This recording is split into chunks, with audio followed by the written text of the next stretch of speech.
Okay, this video is called Do You Have XenoSialitis? So xeno means foreign, sialitis relates to sialic acids, like right here on the endothelial glycocalyx. So what this is all about is this is a type of inflammation caused especially by eating meat, beef and dairy, and it's another thing that can cause autoimmune disease. We all know that by far the most common cause of autoimmune disease is leaky gut, increased intestinal permeability. But some people have a hard time recovering from autoimmune disease, and so I'm going to go through, in this lecture, just xenocyalitis. In future lectures, I'll go through other less well-known causes of autoimmune disease. And this is relevant for anybody to decrease the amount of inflammation in their body, which is a good thing because it makes your endothelial glycocalyx, your artery lining, healthier. Glyco means sugar, calyx means coating, so sugar coating of your arteries. And actually all cells have a glycocalyx.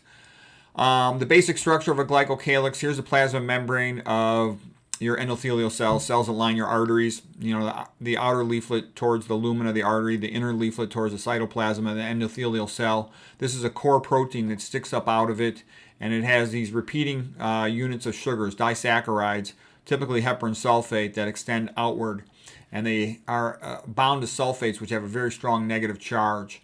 Okay, well anyways, at the tips of these, you'll typically see sialic acid. Sialic acids are very much like glucose with a carboxylic acid attached to it. So what this all means is, this is the lining of an artery, and it's got sialic acids on it. We're going to come back to that. That's going to be super important.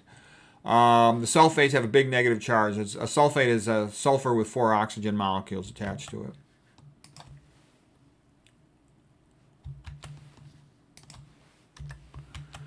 Okay, here's your typical sialic, where am I going here? Here's your typical sialic acid. It basically, here's a glucose molecule, here's a sialic acid. It's very much like a glucose, just with a carboxylic acid attached to it. There's a little bit more to it than that, but that's all you need to know. A glucose with a carboxylic, so it has a negative charge on it. The key thing is that it has a negative charge on it, therefore it contributes to the zeta potential of the cell, meaning the negative charge around the outer surface of a cell.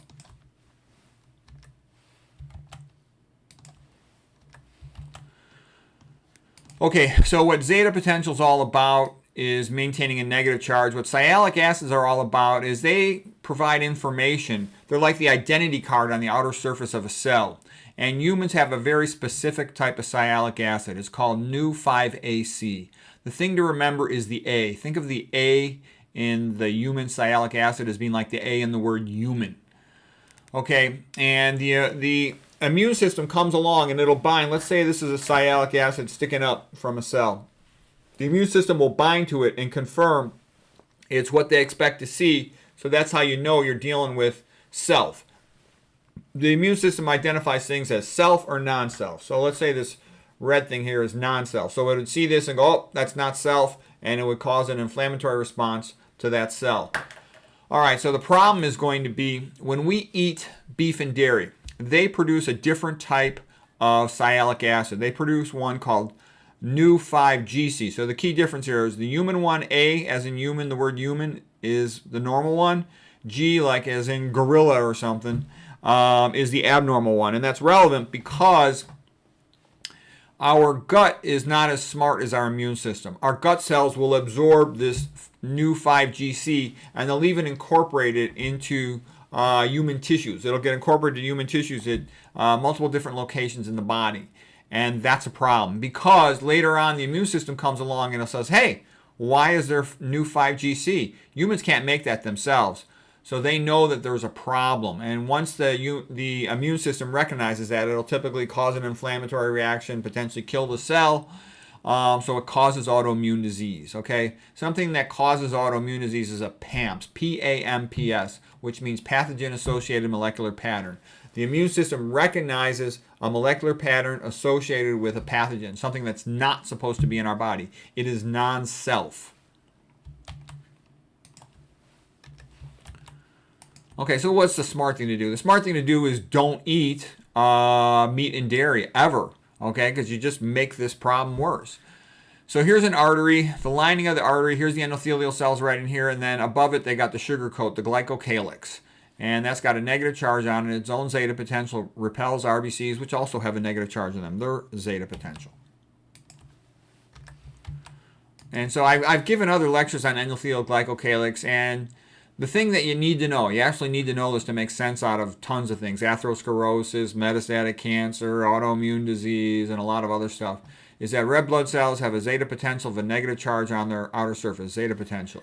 Things that are big enough and with a positive charge on their outer surface, like IgM antibodies from acute infections, they can stick the red blood cells together. And that's called a bridging molecule. It overcomes the zeta potential, sticks the RBCs together, and it can cause clot formation. Initially, it'll cause what is called rouleau formation. The RBCs stack up like a stack of coins. All right, and that makes them thicker, so the blood pressure has to go up to pump thicker blood, higher viscosity blood, because a red blood cell is bigger than a capillary. RBC is about 7 microns, capillary is about 5 microns. So to push that through the capillaries, pressure has to go up. So it causes hypertension, and hypertension causes other problems. All right, so now here we're looking at zeta potentials. All blood cells have zeta potentials. All cells have a negative charge on their outer surface, so they don't stick together. They don't clot in the blood. The endothelial cells have the glycocalyces with a negative charge. These little blue elongated nucleus are the endothelial cells around an artery here. This is a lymphocyte. This is a monocyte. These are platelets, these little ones. So anyways, the negative charge gets them to repel each other so they don't stick together. That's what you want. The red blood cells float through the arteries, float through the capillaries, and then the endothelial glycocalyx, sugar coating, with all its negative charges, repels their zeta potential, and that's exactly what you want. I'm going to show you a little more detail here. Here's a typical disaccharide on a glycosaminoglycan, meaning it's a negatively charged sugar. Disaccharide, saccharide is 1 sugar, disaccharide is 2 sugars, so repeating units of 2 sugars. And tons of sulfites, tons of negative charge, again, to generate a big zeta potential.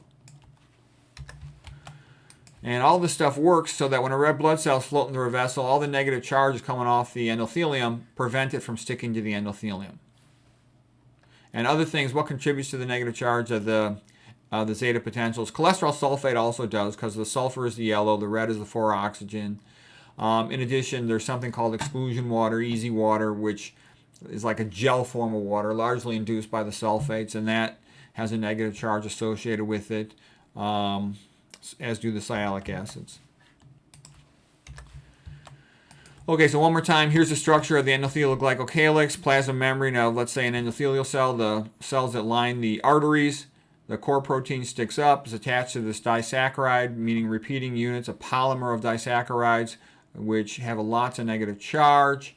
And then at the tips of these, you will see sialic acids. And these sialic acids being at the tip, sticking up, they are what, well, let's say these were sialic acids attached to my hand, okay? The immune system will come and it'll bind to those to confirm, is this self or non-self?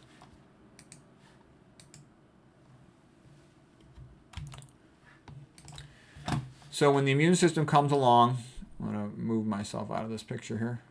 When the immune system comes along and it recognizes, let's say, that the wrong thing is in place here. So new 5AC is what should be there. But if inadvertently this new 5GC gets on top of here, the immune system will sense that that is abnormal, doesn't belong in a human, and it will induce a big immune response.